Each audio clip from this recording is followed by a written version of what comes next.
Bom dia, queridos ouvintes.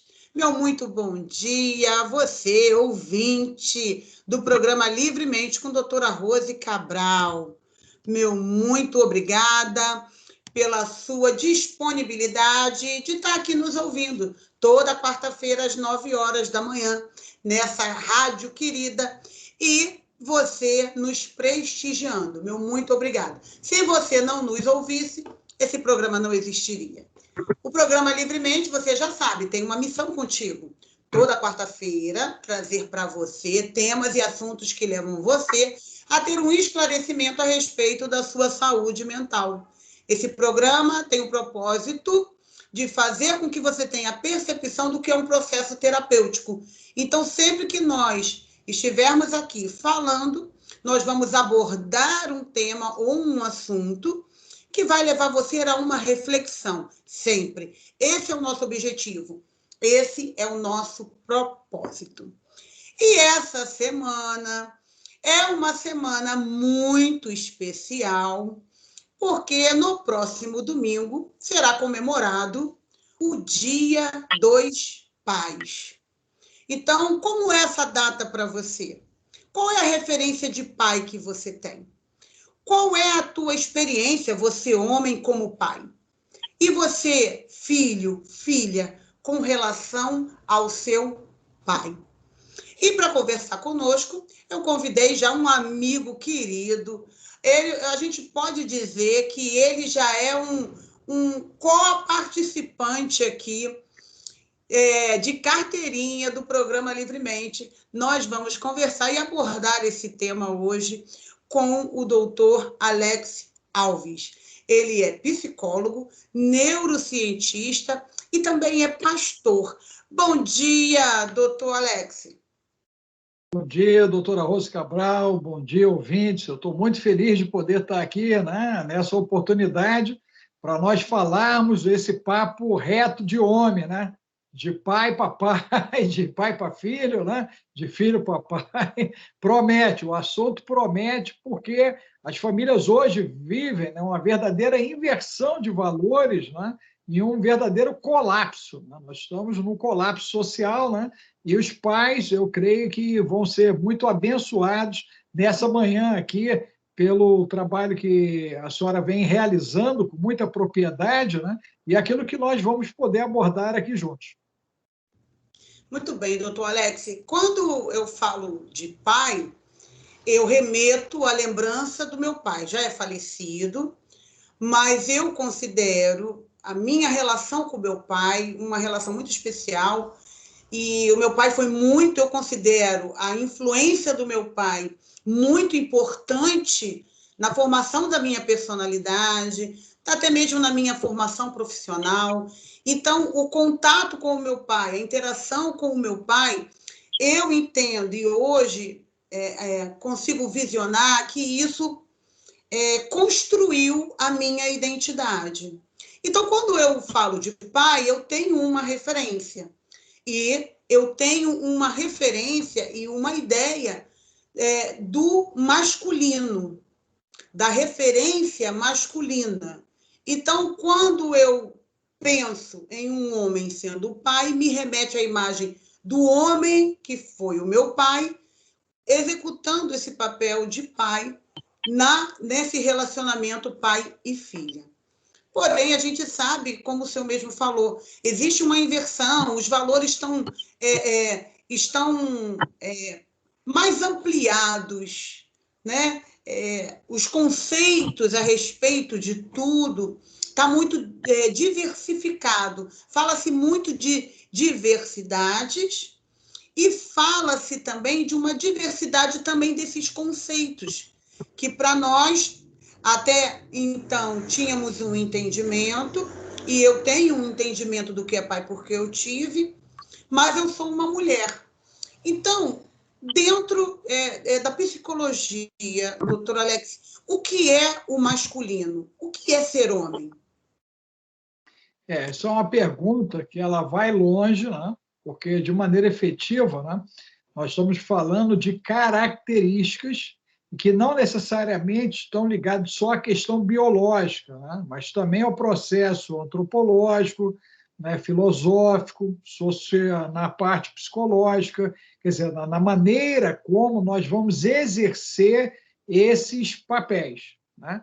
Então, nós temos hoje, inclusive, essa questão da ideologia de gênero, né, que ela avança, né, sobre as famílias tidas como tradicionais, né, justamente trazendo à tona todos os conflitos em relação às disforias sexuais, quer dizer, a maneira pelo qual, né, o ser humano manifesta essa sua sexualidade, né? E muitas pessoas confundem isso, né, doutora, com a questão do erótico, né? E, na realidade, o que nós vamos aqui abordar são justamente as características pelo qual nós vamos ter essa figura masculina, né, surgindo diante desse feminino, né? Se nós voltarmos à Bíblia, né, ao momento do Gênesis em que Adão é feito, é dito que ele é feito à imagem e semelhança de Deus, né? E que a mulher sairia de dentro de Adão, da costela de Adão. Foi dessa maneira que aconteceu, foi dessa maneira que está escrito. Então, na realidade, né, esse masculino ele já surge na condição daquilo que seria a representação do próprio Deus na Terra, né? Então, cada um de nós é o representante de Deus na Terra, a ponto, né, que o apóstolo Paulo vai dizer que nós somos o templo do Espírito de Deus. É isso? Dentro dessa condição. Então, na realidade, essa figura de homem, ela vai se caracterizar por uma série de situações no que tange a cuidar, né, ao sentido de prover, ao sentido de agora amar, né, no sentido maior. Esse conceito de amor, né, de uma maneira maior. Porém, o homem vai aprender isso, né, principalmente nos últimos milênios, numa relação direta com a mulher. E eu creio que é daí que vem muito dos conflitos da atualidade, porque, de certa forma, esses homens sofreram alienação parental nessa relação com essa mulher e tem uma estrutura fragilizada no que tange a figura paterna, já que ser pai é um exercício. Essa paternidade que a gente vai conversar aqui é um exercício, né? Quando o indivíduo ele se revela como esse cuidador, esse provedor e aquele que vai trazer amor, né, para essa estrutura familiar, seja isso a figura da mulher ou a figura dos filhos, né? Eu costumo dizer que eu descobri-me como homem na relação direta com a mulher Eva, minha mãe, aperfeiçoado pela mulher Carla Giovana, minha esposa, e por Moriza, minha filha. Então, diretamente, essas três mulheres foram determinantes na formatação, né,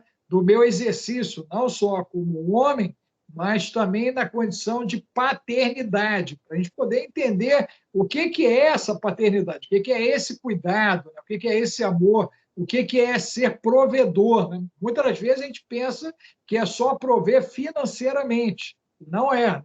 Essa provisão ela está no campo principalmente do emocional, dessa saúde emocional. E no meu caso foi um desafio, né? Porque eu tenho 2 filhos especiais, portadores de necessidades especiais. Tanto a filha mais velha, né, que tem 37 anos, que inclusive está grávida na atualidade, como o caçulinha, que tem 24 anos. Então, na realidade, foi um exercício a mais ser pai, inclusive, de portadores de necessidades especiais com perda auditiva bilateral profunda. E dentro do entendimento de ser pai, o que a gente vê hoje é uma reclamação de muitas mulheres com relação a essa responsabilidade.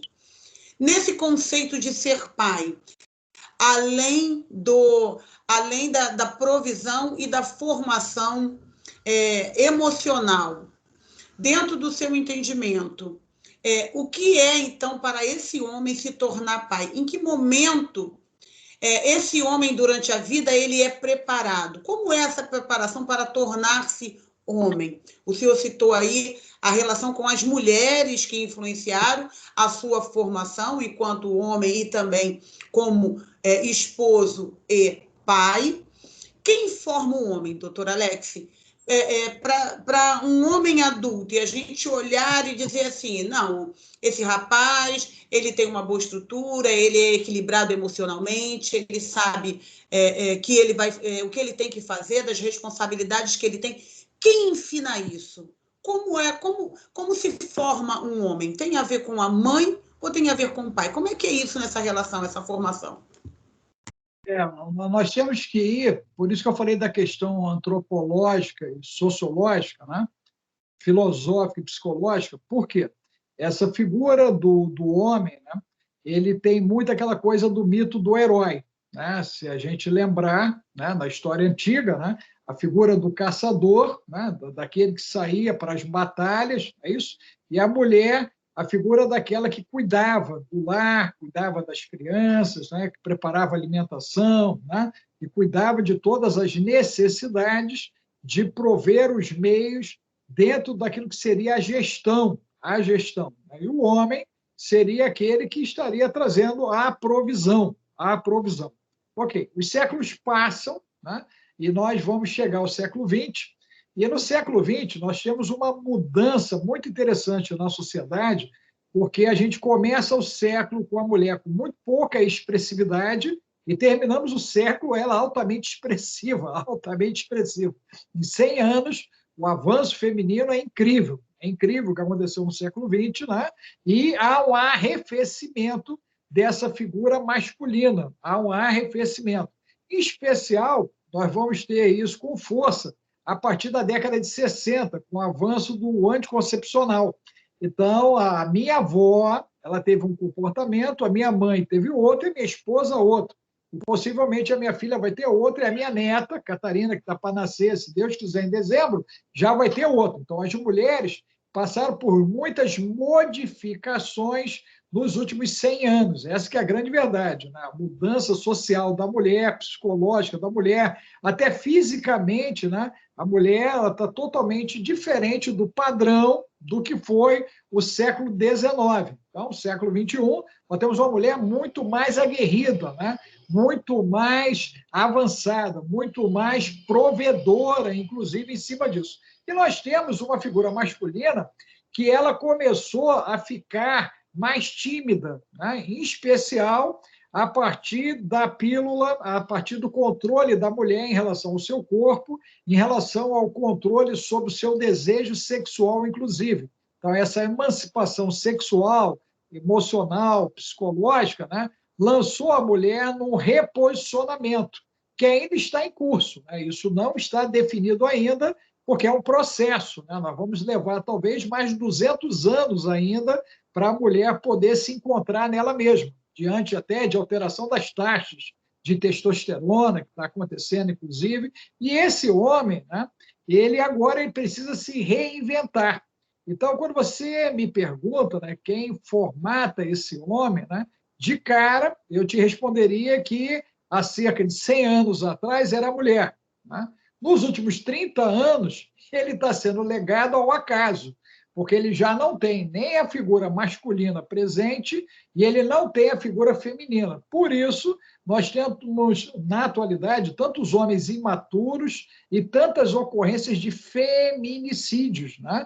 Por conta de homens desajustados, homens disfuncionais. Então, na realidade, esse pai saudável, né, que você acabou de relatar, da tua experiência, né? Ele é um cara do século XX, meados do século XX. Né? Quando a gente chega ao final do século XX, e agora, né, nesse primeiro quarto do século XXI, a gente observa uma disfuncionalidade desse homem, porque, de maneira efetiva, né, ele não tem na matriz de identidade dele essa impressão desse feminino que eu te relatei em relação à minha mãe, em relação à minha esposa, à minha filha, agora a netinha que está chegando, né? E, na realidade, ele não tem a figura masculina também presente. Quando eu relatei dessas mulheres, é porque, quando eu cheguei por volta dos 14 anos, eu descobri que o meu pai, né, ele tinha apenas 7 anos de idade. apesar dele ser, né, o meu herói até os 14. Aos 14 eu descobri que ele era uma grande criança de 7 anos de idade, e o final da vida dele, inclusive, foi eu cuidar dele, eu virei o pai dele no final da vida dele, quer dizer, virou uma criança mesmo, literalmente. E todas as necessidades foram ser gerenciadas por mim. Então, na realidade, ele era muito frágil, né? Então, ele não tinha um posicionamento efetivo. E hoje é muito comum a gente ver essa fragilidade nas figuras masculinas. E com a ausência da figura feminina, né, você tem esse homem agora turbado, né, para não dizer perturbado. Então, nós temos hoje muitos jovens que estão estabelecendo uma paternidade de maneira inconsequente e irresponsável. Né? Nós temos filhos de um momento, de um ficar. E o resultado disso, né, é crianças desajustadas, desequilibradas, porque não vão ter nem a figura da mãe e nem a figura desse pai, porque, na realidade, ele já era ausente no século XX. E no século XXI, né, ele tem fugido das suas responsabilidades, a ponto que a própria justiça, né, está para sancionar uma mudança na nossa lei para poder forçar o acompanhamento da criança por parte dos pais. Inclusive, o presidente Bolsonaro falou disso na semana passada, sobre essa questão, né, de mudança em relação à legislação para poder dar mais apoio à figura feminina e reposicionar esse masculino por força de lei, para que ele possa se fazer presente nessa gestão do lar, nessa gestão das crianças. Mas aí a gente pensa, diante do que o senhor falou, fica parecendo claro que a lei interagindo, guardando o direito dessa criança e também dando um respaldo a essa mulher, é difícil a gente dizer que essa criança vai ter garantias de um pai presente. O pai, né, nessa atualidade, o pai, nesse momento de vida, ele está muito aquela pessoa que dá a pensão. Então, aquele homem que dá a pensão é aquele homem que é o pai. Mas não é garantia de que vai ter ou que vai haver uma participação efetiva. Em contrapartida, né, aí, vagando aí, navegando aí um pouquinho no que o senhor falou, a gente vê, então, que a expressividade dessa mulher e o apagamento, né, dessa figura masculina, porque hoje se fala de gêneros, né, da ideologia de gêneros, e se fala também muito do feminino, né, e da questão da mulher, e do quanto tanto essa mulher tem lutado e buscado um espaço. Então, essa mulher, ela busca um espaço e esse homem também ele não é participativo. Então, essa mulher, muitas vezes, ela também assume aquela posição de assumir uma maternidade, e aí, como elas gostam de falar, né, e nós, com certeza, nós vamos ver aí nas redes sociais durante a semana, né, a PAM, a mulher que é pai e mãe. Então, muitas mulheres se intitulam PAM.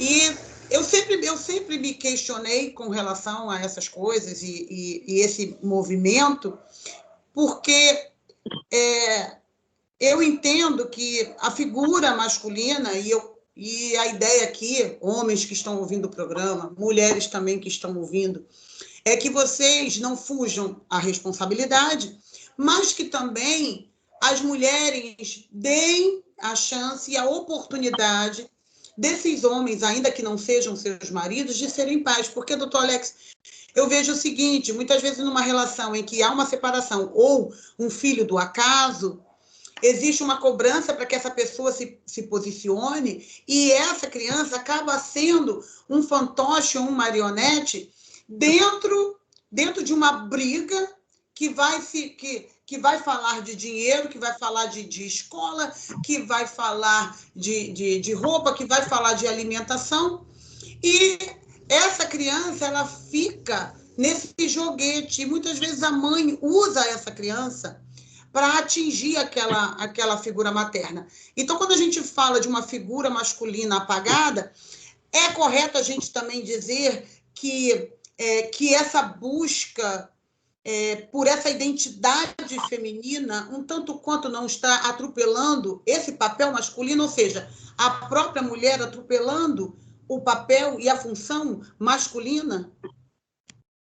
Isso vai acontecer, Rosa, por conta, né, daquele movimento que começa com a René de Vilmont e o Sartre, não é isso? Que é justamente a base, né, do pensamento feminismo na França, né, em idos de 50 para 60, década de 60, e a gente tem toda uma reformulação desse espaço, né, social, psicossocial dessa mulher. Nós temos que lembrar, né, que a mulher não tinha orgasmo, a não ser que ela fosse mundana, né? Ok? E mesmo as mundanas, quando elas exerciam lá, né, o ato sexual, muitas delas também não tinham orgasmo, elas forjavam o prazer para poder receber mais dinheiro, né? Os vitens lá, ou a figura dos cruzeiros, ou os cruzados, as moedas, né? Que nós atravessamos aí ao longo do século XX, né? A nível de Brasil, até chegarmos à era do real, né? Ao RV e o real. Então, na realidade, a mulher vem descobrir o prazer, né, de maneira efetiva a partir dos anos 60. A verdade é essa, né? Então, a gente tem uma geração de mulher que busca o seu prazer sexual a partir dos anos 60, ok? Então, a minha avó, ela não buscou esse prazer. A minha mãe já começou a descobrir e a esposa começou a desfrutar disso e a filha, a gente espera, né? Já que ela fez o bebê, que ela tenha feito com prazer. O bebê que ela fez, ela tenha feito com prazer. Porém, nós temos as situações procriativas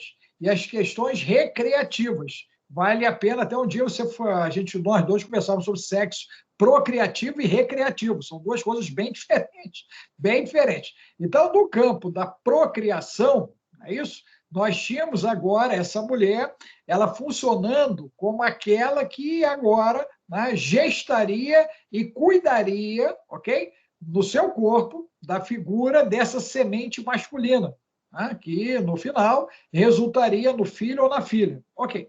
A partir daí, né, quando ela se emancipa sexualmente, quando ela se emancipa emocionalmente, esse homem é colocado em segundo plano, coisa que a minha avó já reclamava do meu avô e a minha mãe já reclamava do meu pai. Automaticamente isso chega na minha geração e aí é comum, na geração da minha filha, nós já vemos várias mulheres que não quiseram se casar ou que estabeleceram relacionamentos entre elas, inclusive, essas meninas com menos de 40 anos de idade, ok? Então é muito comum, nós temos muitas delas já envolvidas uma com as outras, né? E negando já esse contato com essa figura masculina, porque ela já vinha sendo destroçada, deteriorada ao longo dos séculos por um machismo, né, exacerbado, ok? E um feminismo velado, né? Um feminismo velado. Então, nós temos esses dois extremos.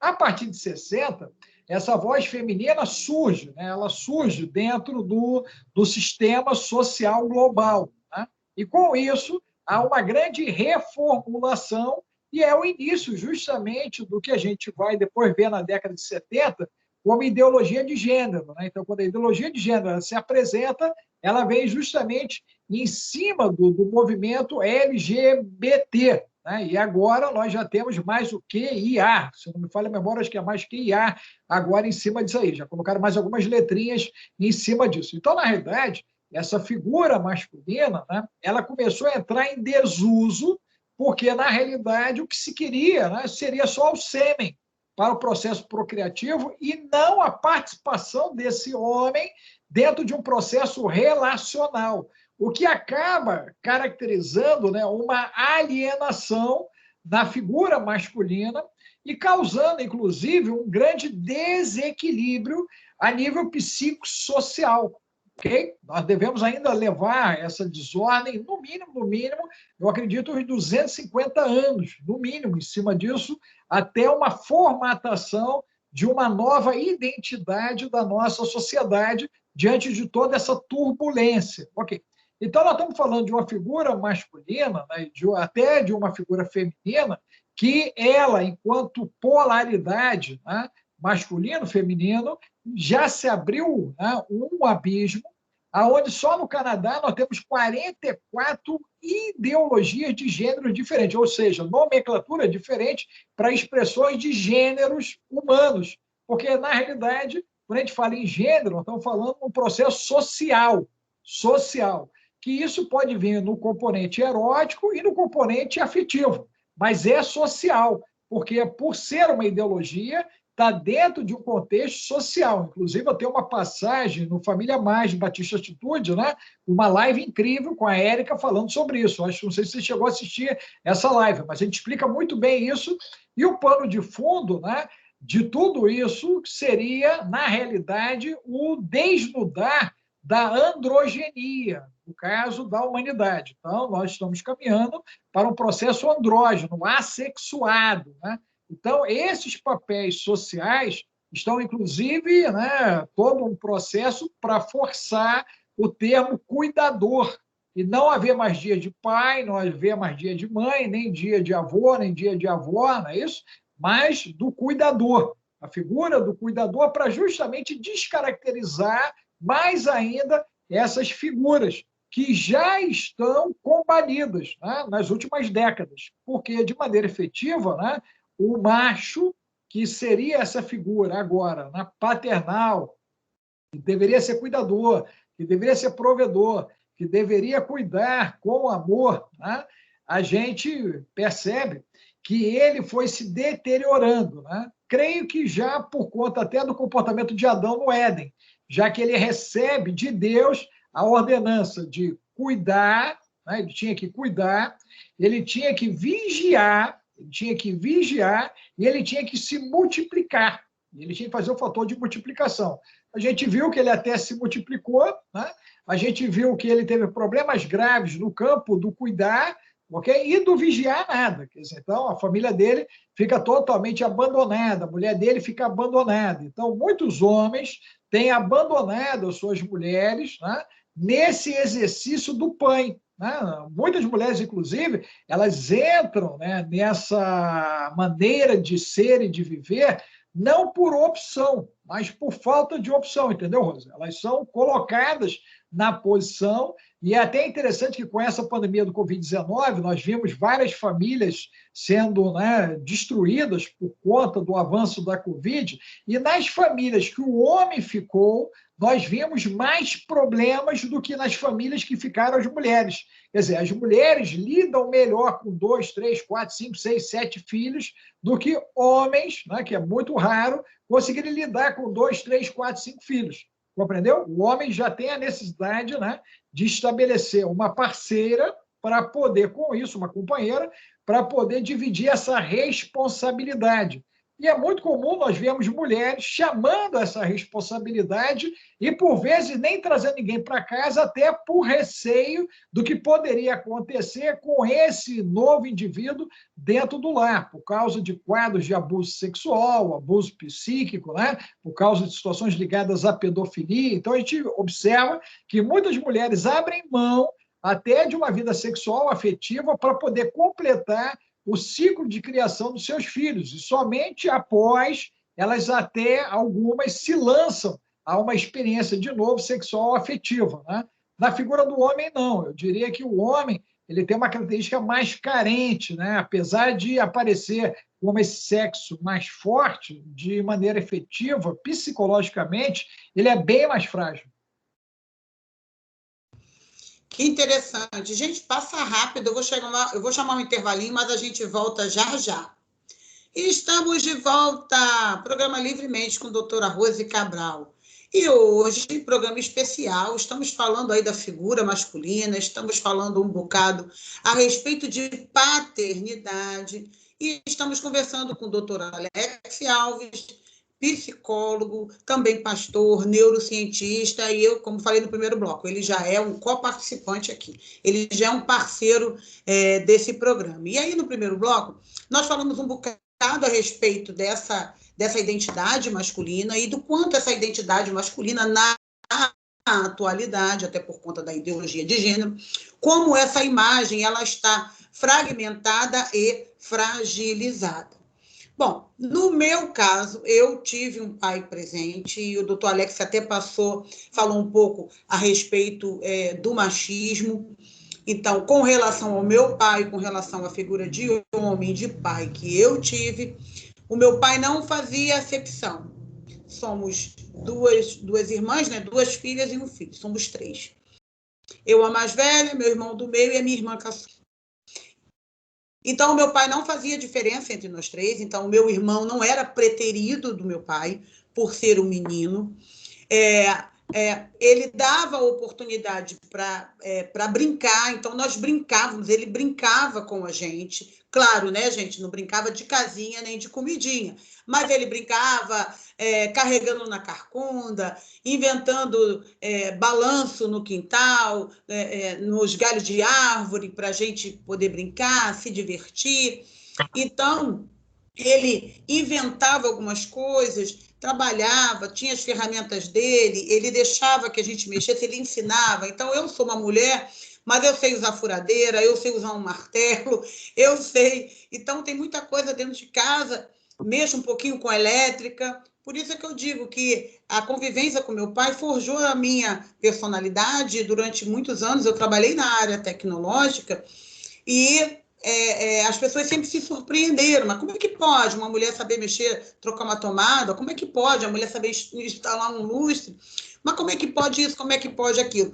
E eu sou expressão realmente viva de que essa influência masculina e todo esse aprendizado não afetou, nem esbarrou na minha feminilidade, mas você pode exercer e executar todas essas coisas, tendo uma característica masculina sem ser masculinizada. Então, quando vem essa data e eu me lembro do pai, eu me lembro da importância. E, doutor Alex, eu sou muito sincera, eu tratei muitas demandas na minha vida, de várias questões. Mas, assim, eu realmente louvo a Deus, porque carência de pai ou carência da figura paterna, isso eu não tive que tratar. E eu vejo hoje na clínica, como profissional de saúde mental, hoje eu percebo essas coisas, o quanto essa figura ela faz falta, o quanto essa figura deixa um rombo na personalidade, na individualidade das pessoas. Porque muitas vezes, quando tem aquela referência, infelizmente, por conta desse homem que não aprendeu a ser homem, ou esse indivíduo que cresceu, mas ele emocionalmente, psicologicamente, ele não trouxe uma bagagem para exercer esse papel, é aquele homem violento, é aquele homem que muitas vezes a mulher tem que dar uma atenção, a mulher casa e aquele homem para ela é como um outro filho. Então, ela gera os filhos, mas ela tem que cuidar do marido como um filho. Ou seja, o indivíduo sai da casa da mãe, ele casa e a esposa meio que fica sendo uma segunda mãe.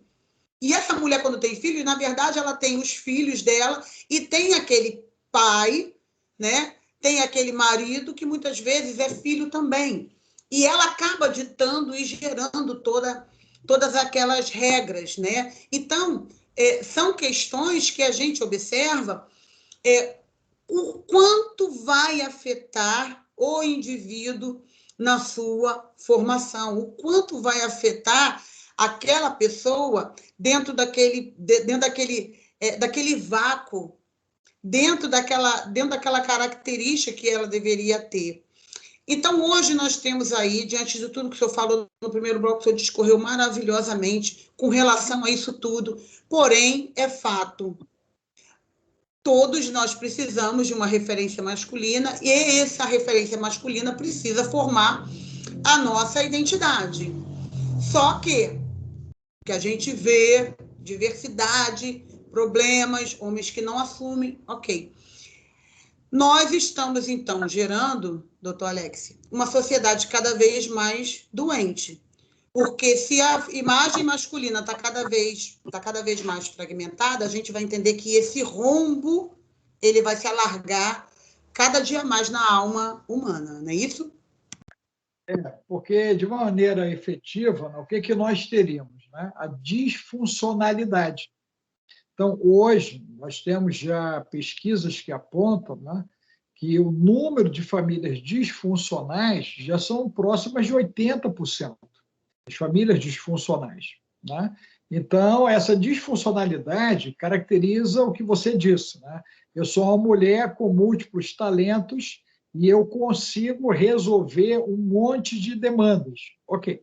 Na disfuncionalidade, é o contrário. Né? Você tem pessoas que deveriam funcionar que não estão funcionando.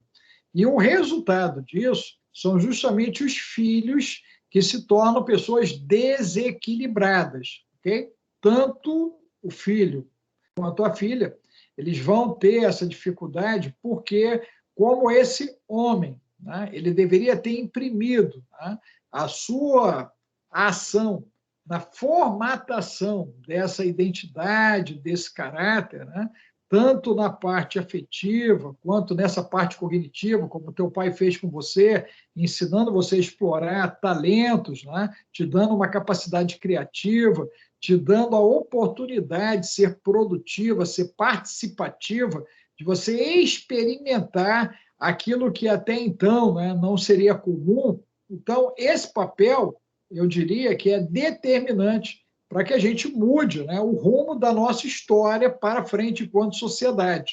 Então, nós precisamos de uma reengenharia bio, psico, sócio, financeira e espiritual desse homem. Porém, esse é um desafio que eu creio que passa pela figura feminina, por conta dessa fragilidade atual desse masculino.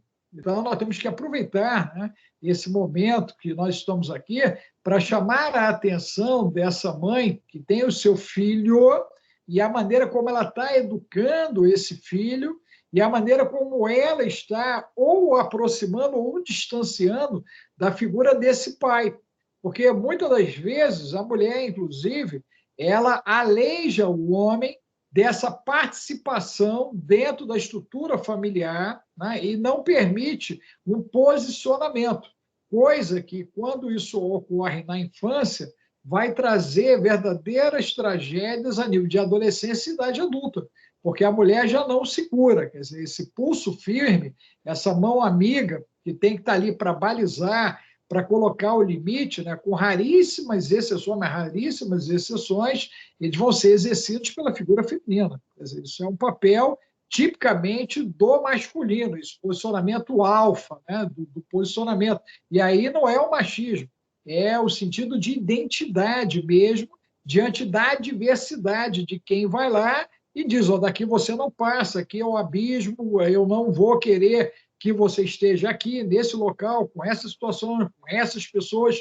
Então, a gente observa que, por não haver, né, esse elemento de vigia, por não haver esse atalaia, por não haver esse guarda, esse capitão da guarda, esse guardião, ok?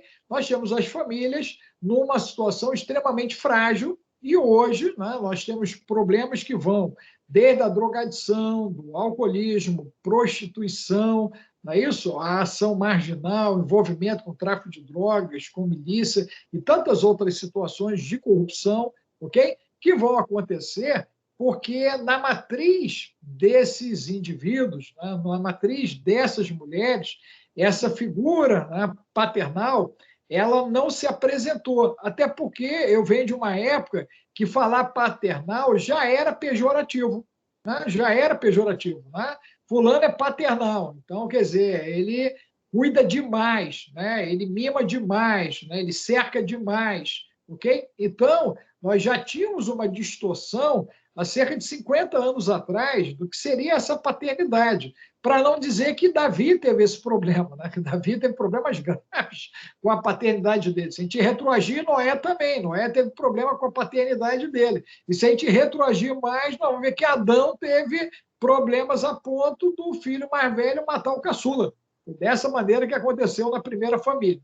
Então, quando esse homem, né, ele não tem intimidade com Deus, aí vamos entrar, né, na minha condição pastoral, quando ele não tem intimidade com Deus, quando ele não entende o papel dele sacerdotal dentro da estrutura familiar dele, quando ele não é porta-voz da palavra de Deus em relação à sua conduta, ele cria uma dicotomia, não só a nível emocional, como também a nível espiritual, já que é o Deus de Abraão, o Deus de Isaac, o Deus de Jacó. É isso? É dessa maneira que as pessoas conhecem Deus. Então, o meu filho, ele chega e diz, o Deus do meu pai, ok? Então, se eu tenho uma má conduta, ele já vai ter essa visão distorcida desse Deus a partir da maneira como eu me apresento, como eu vivo, como eu me expresso, como é que eu mantenho meus acordos, se eu sou fiel ou infiel à minha palavra, nos meus posicionamentos. Então, a gente observa, né, que há essa necessidade de se ter essa reengenharia, né, para que haja uma mudança real, e eu entendo que isso passa diretamente pela uma reformulação emocional e espiritual do homem na atualidade.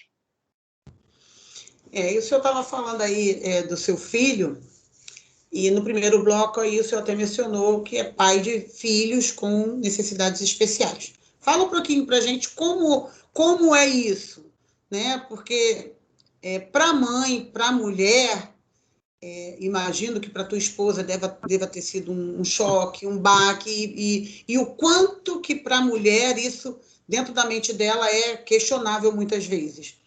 Mas a sua experiência como pai, conta para a gente, como foi, doutor Alex? A sensação é de você mergulhar em óleo fervendo. Essa é a sensação, né? E você não pode sucumbir. Você não pode sucumbir. E você tem que recolher os feridos, né? E trazê-los para a cura, para a libertação, para o entendimento e compreensão.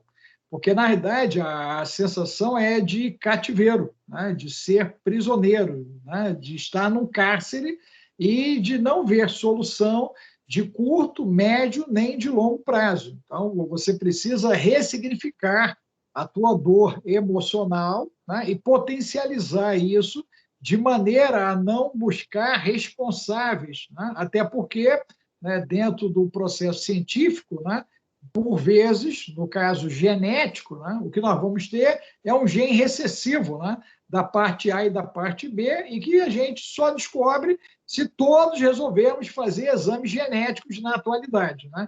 Coisa que à época, né, há cerca de 40 anos atrás, não era comum.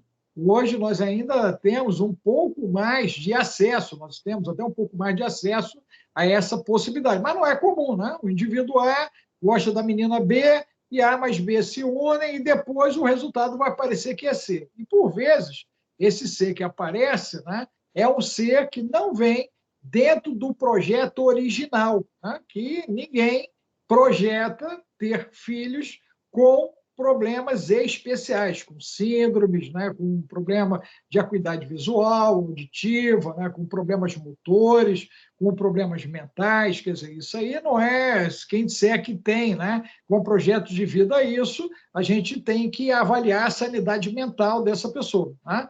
Ela não está muito bem do juízo, né? Mas dentro de uma situação de quando acontece, né, a sensação é amarga, o gosto é amargo na boca, porque agora você está diante de uma situação que você não controla mesmo, né? A educação de filhos normais, ditos normais, já é complexa, né? Não é fácil educar filhos. Você teve seus filhos, você sabe disso, não é nada fácil educar filhos. Nós temos problemas de aprendizagem, temos distúrbios de comportamento, nós temos o meio social, né, que interfere, hoje as mídias sociais, porém, para os pais de PND, a coisa se torna mais complexa, porque, de maneira efetiva, né, ele já vem com uma marca E essa marca ela vai colocar essa família, por vezes, na linha direta dos bullying, né? Porque não é só a criança que vai sofrer essa perseguição, né? A mãe vai sofrer essa perseguição porque ela gerou algo dito defeituoso, né?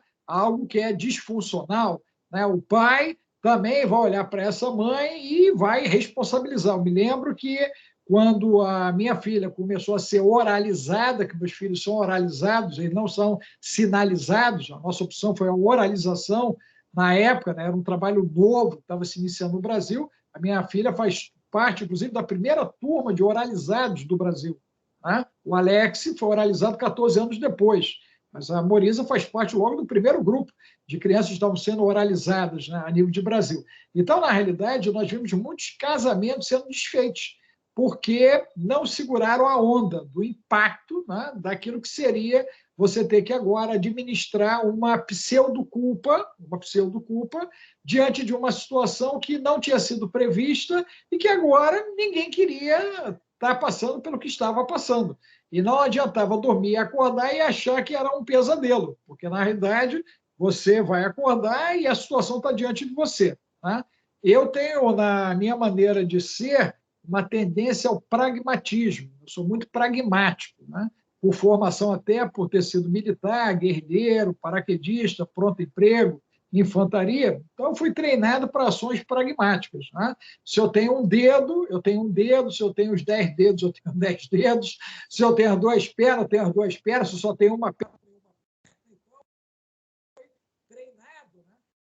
Lidar com as situações e não entrar em pânico, né?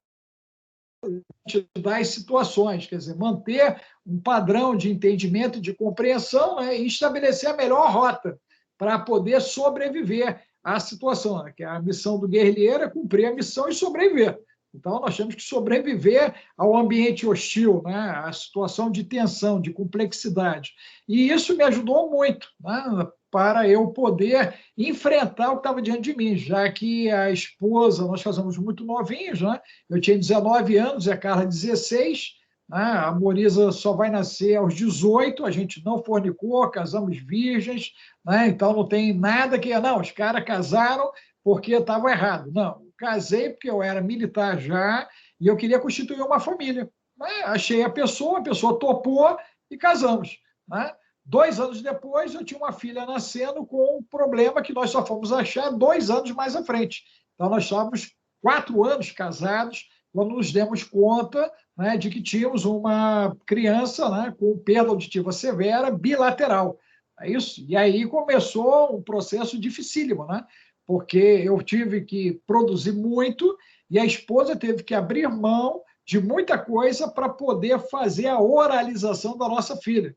Coisa que, quando nasce o caçula aos 14, né, ela com os olhinhos arregalados, quando a gente descobriu que ele também era portador, ela me pergunta, e agora?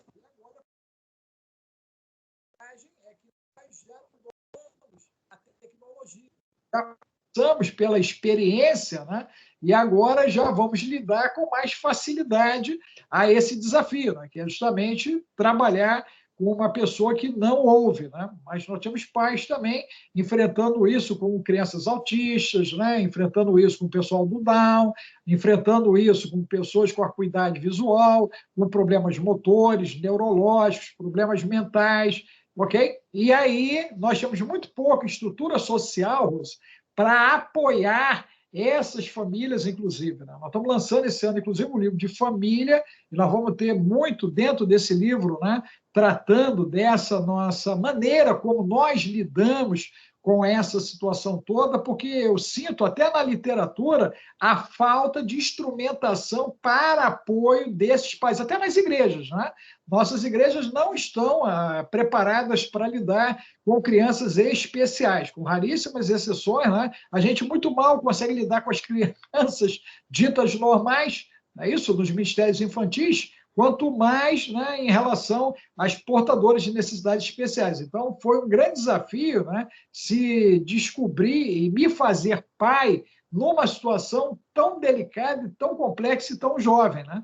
Mas eu entendo que, em parte, a responsabilidade aprendida, né, na Força Aérea, foi determinante para eu não abrir mão da missão, né? Então, havia o amor, a esposa, as crianças, e havia o senso de responsabilidade, né? De ter que cumprir da melhor maneira possível, né? Aquilo que estava diante de mim, ou seja, oferecer para eles as melhores opções de caminho, para que eles pudessem ser independentes, como, graças a Deus, hoje são. Os dois são formados em administração de empresa, a menina casada com um rapaz que ele é auditor fiscal, ela é gerente de uma área financeira, de uma cooperativa financeira.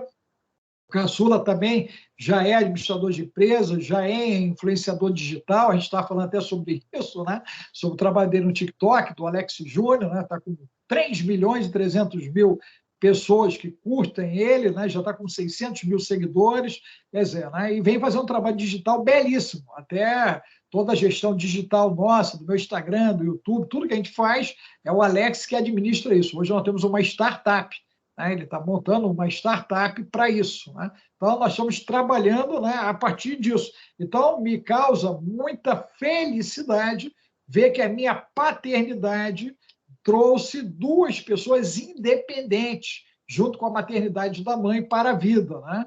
Ok? Eles poderem tocar a vida deles, né, livre, leve e soltos, para poderem voar como águias, né? Que eu acho que o papel de pai e mãe, a gente é o facilitador do voo dos nossos filhos.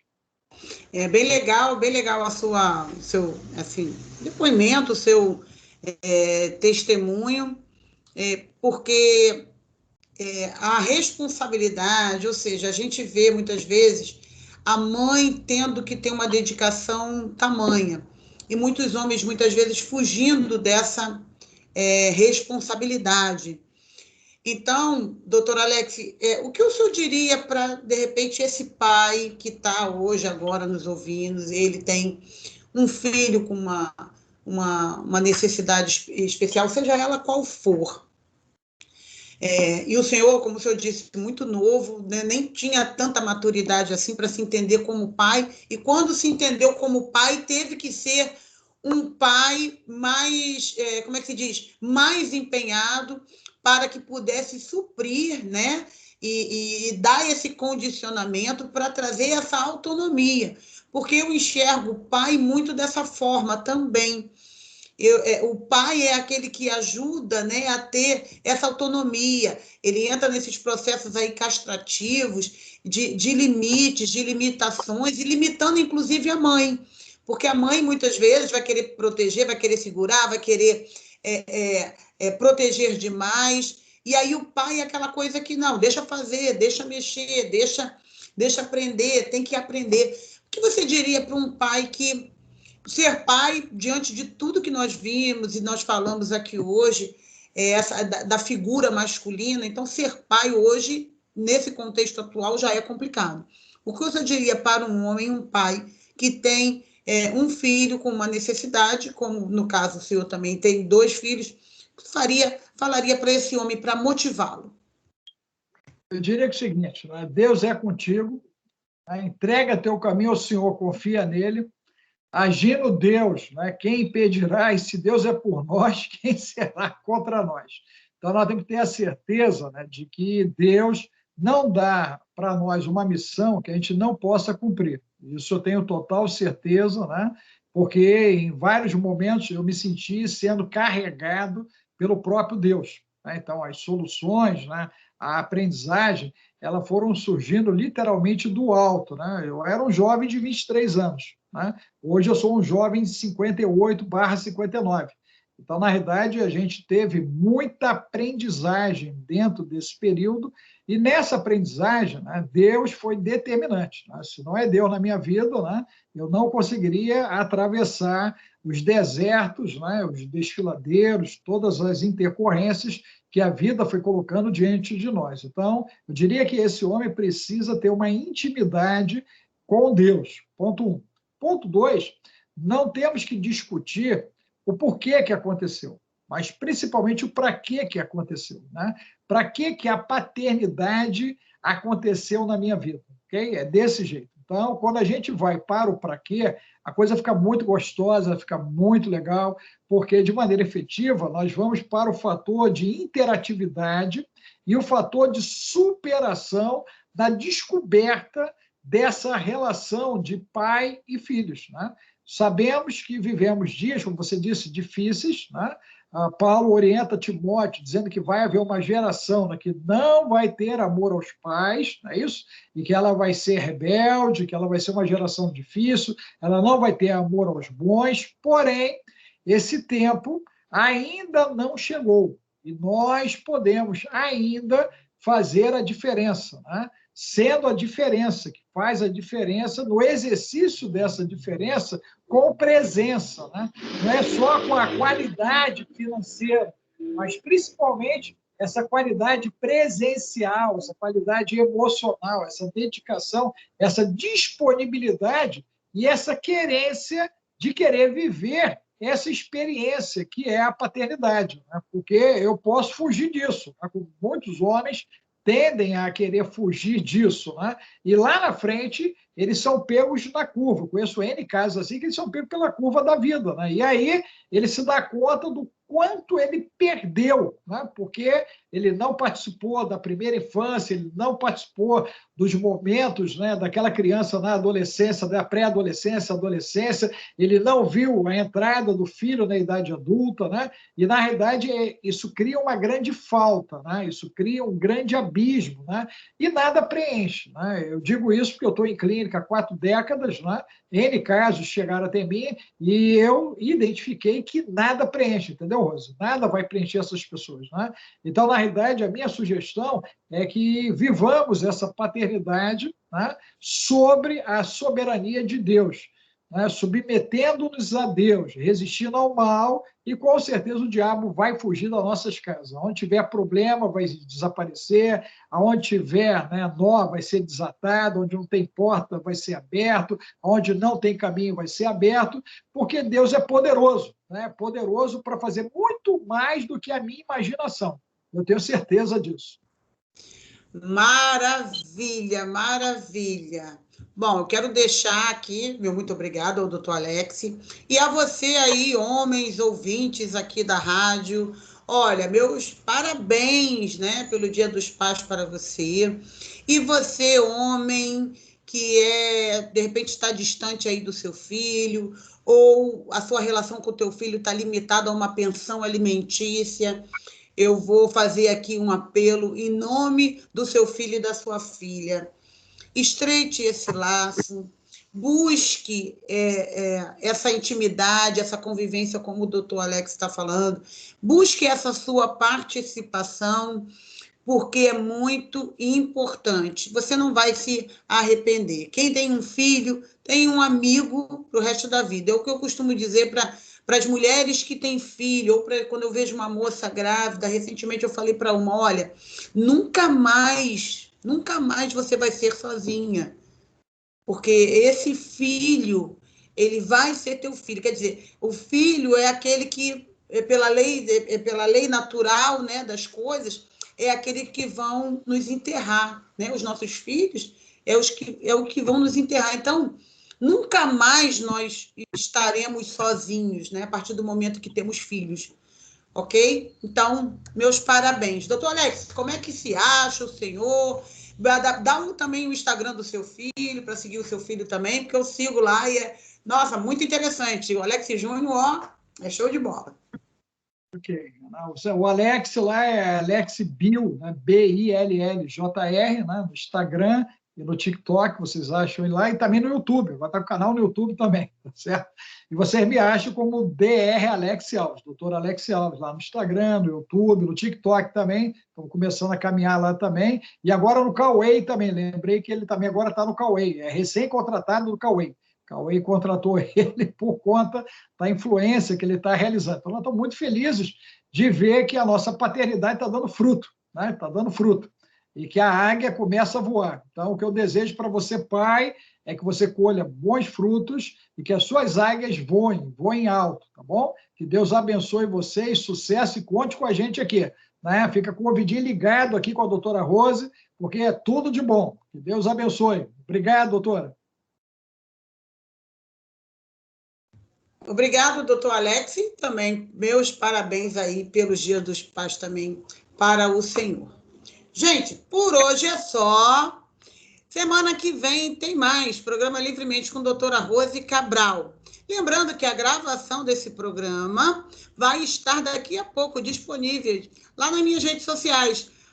@doutora Rose Cabral no Instagram, doutora Rose Cabral no YouTube, doutora Rose Cabral no Facebook, ok? Confere lá a programação de hoje e, até semana que vem. Beijo, tchau, tchau. Tchau.